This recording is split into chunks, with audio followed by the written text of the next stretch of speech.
Choose your pirate wisely.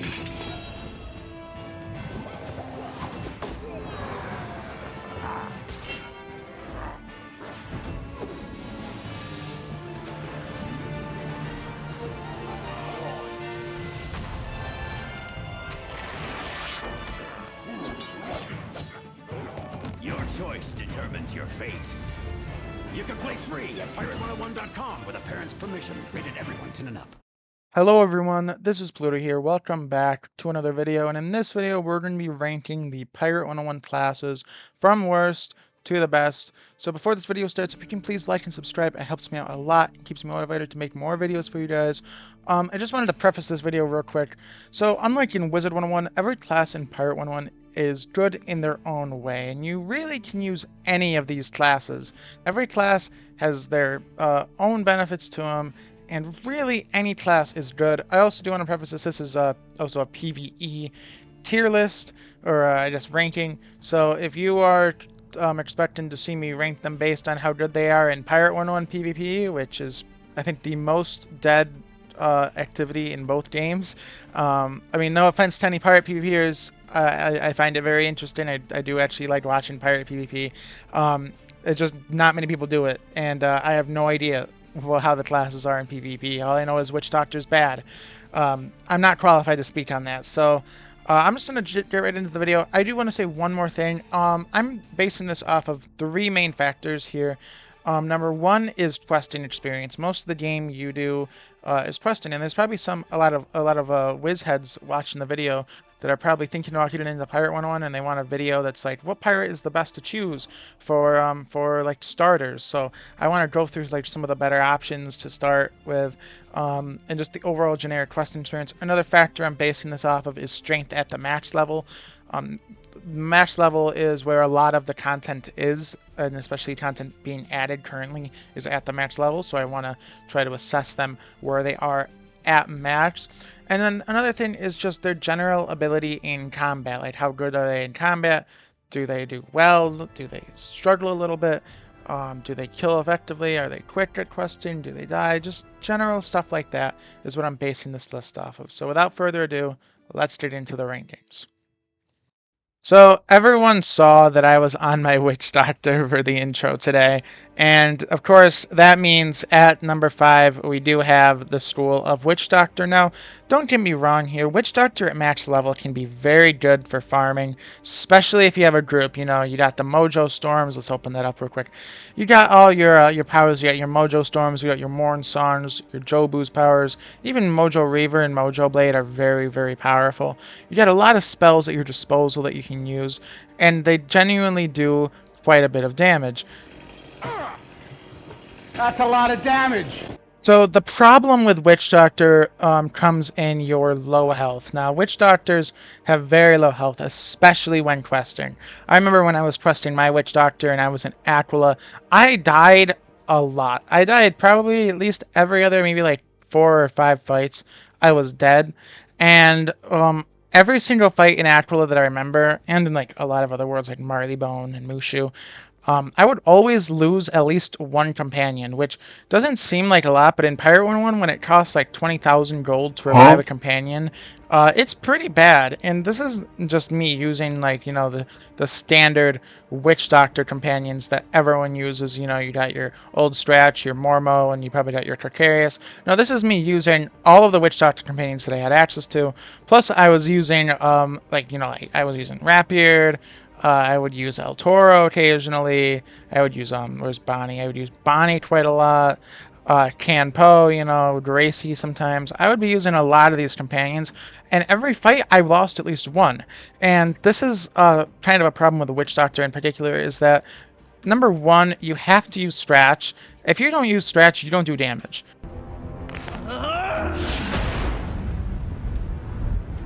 Please. So you are locked behind a companion. Stratch is literally your only option. For the other classes, you can mix and match companions because you don't really need to use one companion. But with Witchdoctor, it's a little bit different. If you don't use Stratch, you are generally putting yourself at a disadvantage. Now, another reason why Witchdoctor isn't that good is because of their lack of passive damage. Now, what do I mean by passive damage? I mean their epic talents. Now, Witchdoctors nowadays at level 70. They can get like Mojo Rising 2, they can get Overwatch 5, they can get even Ready to Spell 5, but when you're questing, you don't really have access to these as much, and you kind of want to use a wand that has a lot of range. I'm using a melee wand because I like the stitch, but you know, when I'm questing, I typically use the Fool's Wand. Where is it? I don't even know if, oh, there it is. I typically use the Fool's Wand, you know, the 6 range wand. It does like no damage, and now you can get upgrades of that at max, but at lower levels you can't really upgrade that. So that's another problem with the Witch, is that you're pretty much locked behind. You only have one option for wand, and you don't do much damage with it. And the fact that your epic talents aren't as good as some of the other classes, you're not going to be doing damage that much. Again, Witchdoctor can be a very fun class to play. I'm not saying that it's bad by any means, like you're never going to have fun on Witchdoctor. I just think that Witchdoctor is the worst class to solo on. It's definitely a challenge to solo on a Witch. You're only really going to use the class if you're doing team farming, or if you're farming, I guess, at max, a lower level fight. I don't know. You could maybe use Witchdoctor if you want, but overall, Witchdoctor goes in number 5. Let's move on to number 4. So the number 4 spot goes to Privateers, or Privateers. Now, Privateer can be a very versatile class. Don't get me wrong, it is really good with a team. You know, you got, much like Witchdoctor, you got big guns. You can just spam these spells and do mass damage with old stretch.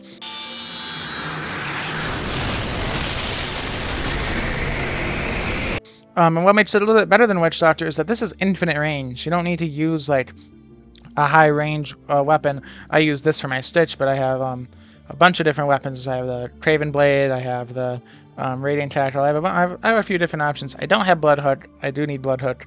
It's the only weapon I need. But you know, you have a lot of different options for weapons to use, and it doesn't necessarily have to be a 6 range wand.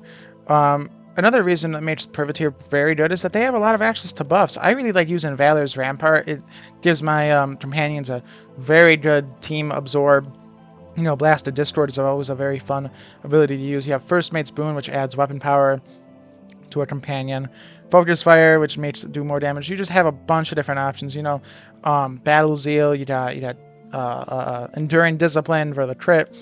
Bunch of different options for buffs to use, which makes it a very versatile class, because no matter what team instance you go to, you can always buff people up and help them out. Now here's the problem with Privateer.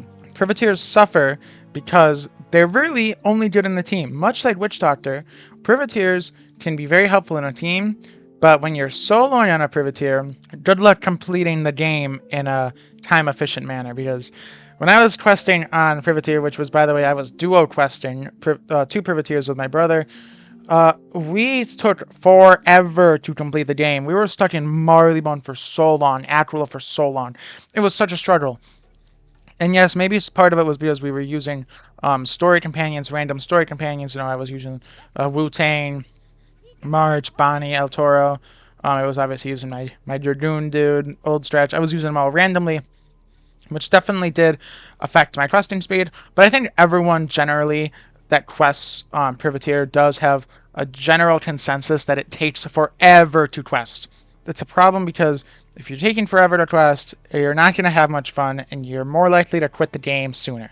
It doesn't mean Privateer isn't good. It can be pretty good. Like at max level, you can get Repel Borders 5, which is good. It's a really good ability to have, but it's infinitely worse than Ready to Spell 5 and Overwatch 5, considering you have to be within 1 range of them.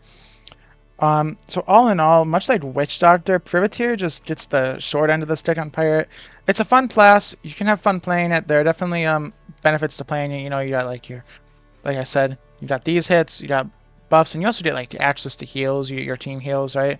But generally, Privateer, it's just kind of middle of the road, I guess. Unlike Witch, it's not a struggle to stay alive. It's a struggle to complete the game quickly and not get bored.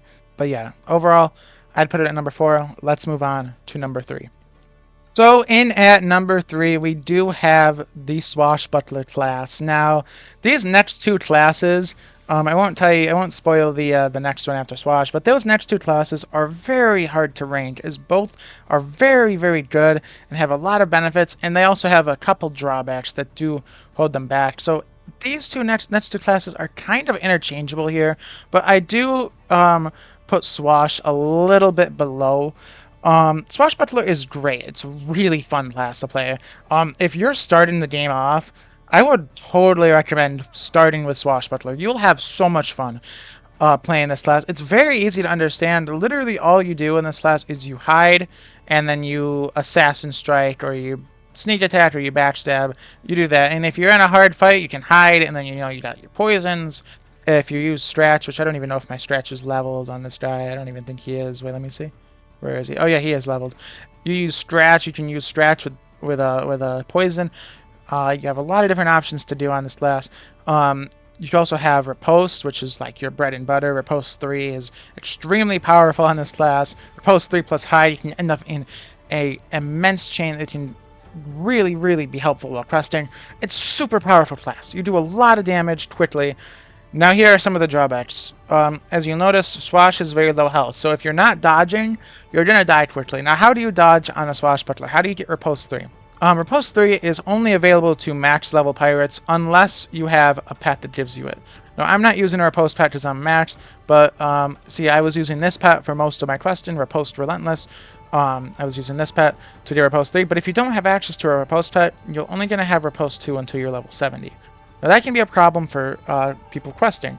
Another problem is good luck dodging without using El Toro. I'm sorry, but every time I've decided not to use El Toro because I just find him not to be that good, I just don't think he does a lot of damage to justify it, I try not to use him, and then I get absolutely clapped.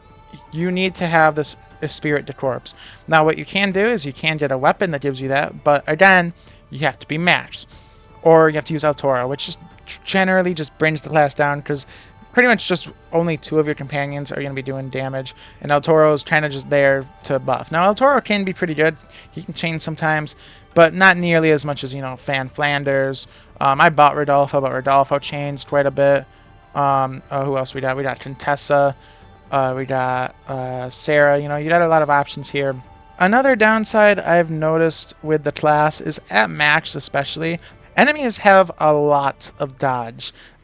Your Riposte chains do not do nearly as much as they did against like Cool Ranch enemies or Marylebone enemies, because the enemies nowadays, typically they have Riposte 3, so they can chain you, and their high dodge means that you won't necessarily get into a chain of them. It'll just be block, block, block, block, block.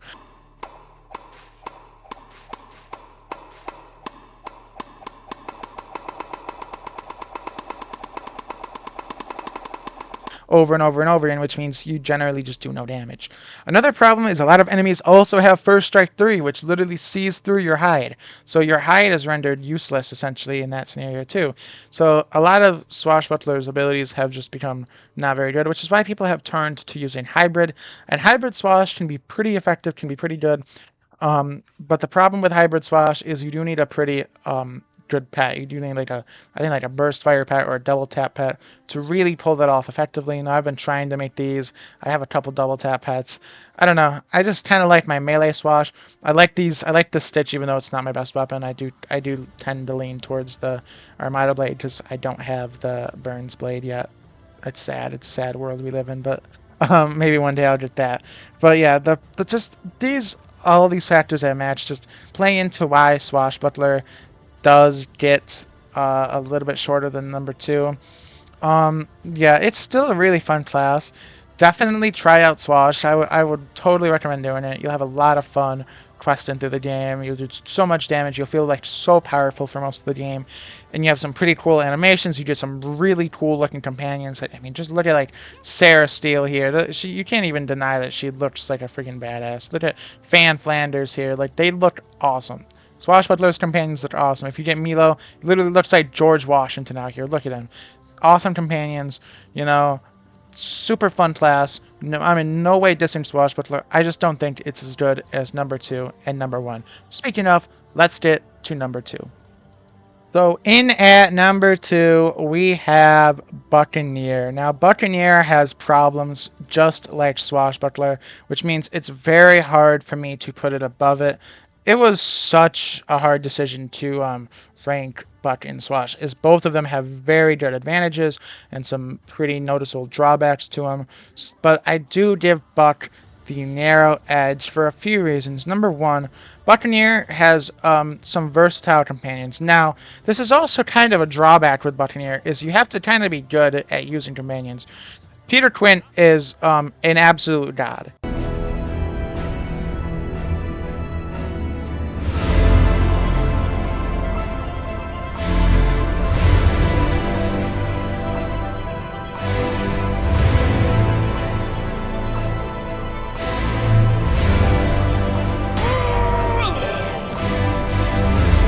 He's an absolute god. Anyone that plays Buccaneer knows how good Peter Quint is. You know, you get your Turn the Tide 2, Elusive 3, Relentless 2, Bladestorm 2, Vengeance 3. He's an absolute beast. He gets Will's Might. This companion is probably the best companion in the game for a specific class besides Old Stratch. If you're not using Peter Quint, what is wrong with you? Now, this isn't to say that you have to use Peter Quint. You don't have to, but you're putting yourself at a disadvantage if you don't use him. So, and then take that as you will. That was a complaint for Witchdoctor, but I think, unlike Old Stratch, Peter Quint is an absolute beast, and he justifies it.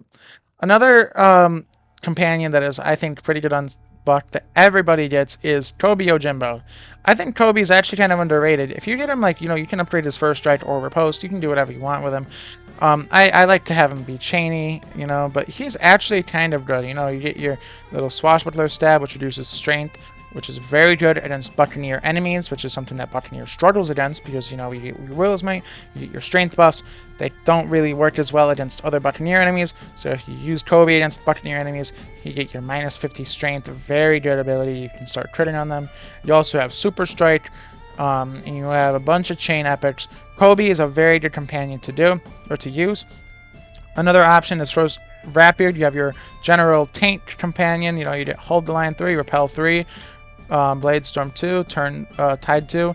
Very good companion. You get blocking damage, you know, your knockback ability, and then Buccaneer Smash, which reduces agility and accuracy, which is very good for against Swashbuckler companions in particular, to stop the riposte chains, to stop them riposte chaining you. And then, of course, you have Super Strike, very, very good. Barnabas is also pretty good. You know, you get your Triton Song, you get a couple of charges. I think this is a charge. I don't think this is a charge. Yeah, you get a charge, and then you get, you know, a agility reduction, Hold the Line 3, you know, Vengeance Strike 3. You get some pretty good abilities with Barnabas as well. Buccaneer has some pretty versatile companions. You know, you can use El Toro, you can use a lot of different companions. Bonnie is also a very good option. Buccaneer is generally pretty good with their companions. You just have to know how to use them. A lot of people complain that, oh, well, Buccaneer gets companions, yeah, but none of them are very good. Well, you just don't know how to use them. That's the problem. People aren't using their companions right. When I was playing Buccaneer for the first time, I thought that too, which is why I bought, like, Temujin, and I bought Zane Cha, and I bought Findorsal, and I bought Goro, because I was like, I need to get better companions. But I just wasn't using my companions right. I was being stupid. I was just Whales Mighting, double Whales Mighting, and then just charging into the fight. You don't want to do that on a Buck. You want to play a little bit more passively than that. Use Ratbeard to play a little bit more defensively. You can chip them away and do some pretty good damage, some pretty good abilities with it. I would hold off on charge until they get a little bit closer. You don't want to just rush straight into the battle. You kind of want to wait a little bit. Wait them out, chip them down. And you have some very good options to do that. People think that they have to buy companions on Buck. You don't. Buck is good with the free-to-play companions. You can play Buck easily with them. Now, let's get to some drawbacks, I guess, of using the Buccaneer. Buccaneers are the only class that benefit from strength. Now, this is a problem for team gameplay. So, all the other classes I've mentioned so far, Witchdoctor, Privateer, and Swashbuckler, are very good for teams. Buccaneer, on the other hand, because they are the only class that benefits from strength, the only team that they would be good on is a team of multiple Buccaneers. So if you have multiple Buccaneers, you're set. You're pretty good. But if you're a Buccaneer and you're on a team with 3 Witchdoctors or 3 Swashbucklers or 3 Privateers, or even just 1 Privateer, 1 Swashbuckler, 1 Witchdoctor, you're not going to do as well because you're the only class that benefits from strength there. And that's going to be an issue for you. Buccaneer has so many chains too. You know, you got your Reckless Frenzy. You can get now on level 70. You can get Follow 2 Through, which is crazy on Buccaneer. You can get Relentless 2. what else can you get? You can get a Bladestorm 5. I don't have it on this. I don't have it yet because I have to get the Lord of Trash's boots.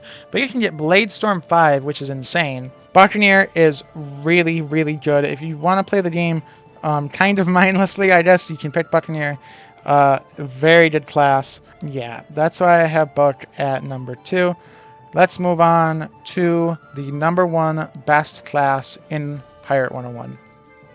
So if you have ever played Musketeer, and if you have ever encountered a Musketeer pirate, you know that Pirate 101's best class in the entire game, by far, is the Musketeer. People saw this coming a mile away. Any pirate veteran knows that this was going to be the number 1, and this should be the number 1 class on anyone's list. This class is just miles above any other class in the game. Well, I said all the other classes are really, really good in their own respective way. Take Musketeer, combined all the classes, you still haven't even gotten how good Musketeer is. Let me tell you a questing story I had when I quested on my Musketeer. I managed to get this character max in less than 2 weeks, and while I was questing, I never died once. I never died once. Besides Still Island, I never died once. Aquila, I had a close call. I think it was, I forget the fight, I think it was Hydra. I had a very close call. I was just my pirate left. All my companions died. But I didn't die on one single fight, and that includes Kane. I did not die on Kane. I soloed Kane, did not die on Kane. I think the Hydra is the only close call I had. I don't know. But Musketeer is insane. You know, you get Overwatch 5 at max. Nowadays you can do hybrid setup very well. You can do Overwatch 5, double tap 5, and ready spell 5 if you choose. Musk can just do a lot. I'm using the Dark Mode Death Spitter because I like the Stitch, but you know, usually I use the Orb of Nefarious Death, so I can get the hybrid setup. Your companions go crazy. Where's Chantal? Chantal, the absolute god. You got your Cloud Spirit, Sniper Shots, your Super Strike, Overwatch 3, Burst 2, Double Tap 2, Elusive 3. Super, super good companion. You got Old Stratch as well. He's also a very good companion. You got Louis for the bombs. Very good. I also like Pepe with his bombs as well. That's why I bought him. You know, you also got Bonnie, who's very good. And Exeter is a very good companion to get. I know a lot of these I've said you have to buy. But even if you don't want to buy companions, you know, Louis is super good. Chantal, super good. Bonnie, super good. Old Stretch, super good. You have a lot of options on Musketeer. Now let me tell you what the bread and butter of Musketeer is. Bombs, bombs, more bombs.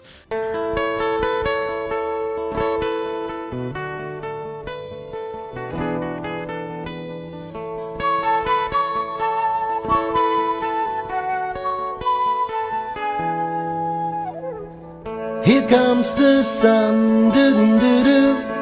Here comes the sun, and I say, it's alright. Bombs, bombs, bombs on Musketeer, and you will do a ton of damage with Stratch. Chantal can pick off any enemies that survive. You know, you got Overwatch 5 with it too, so you're going to be knocking back enemies. You are just going to do a ton of damage. Musketeers is also just the best class to farm on. You know, with bombs, right? Not only do you damage them like how Mojo Storms do for Witchdoctor, you do a lot of damage on Mojo Storm. You do a lot of damage with bombs, but it also summons the bombs on the battlefield too, so that if they walk, they get hit. Walk, get hit, walk, get hit. It just does so much damage. Musketeer can just do so much damage. The only fights where Musketeer isn't really that good are fights where the battlefield is just huge, or like they need to walk, or Musketeers need to walk over. What comes to mind is Obsidian Stratch. They're not as good at Obsidian Stratch, and also Black Annie is another option. There's another fight that they're not the best at because they have to walk over. But no matter what fight you do, pretty much you'll always be good on Musketeer, and pretty much every single fight you can solo on in this game very easily. So as I said in the start of the video, all of the classes in Pirate 101 can be used and are good in their own way. If your favorite class is Witch or Privy, that's okay. There is nothing wrong with those classes. I just don't think they're on the same level of some of the other classes in this game, especially Musketeer. I am interested in hearing your guys' opinions on Pirate 101 classes. Please let me know in the comments. If you can like this video and subscribe, it helps me out a ton. I just reached 800 subscribers recently. I'm trying to reach 1,000 before the summer. If you can please help me achieve that goal, I'd be greatly appreciative. Also, guys, I have social medias in the description. You can follow me on Twitter. You can follow me on Instagram. You can, but also I have a Discord, guys. I have a Discord channel. I have a Discord server, the Dwarf Planet's Discord server. It's in the description. Join the Discord. Follow me on social medias. Please like and subscribe. Helps me out a lot. And as always, thank you all very much for watching. Let me know in the comments your opinion on the video, what your rankings are for the classes, and I will see you all in the next video. Goodbye.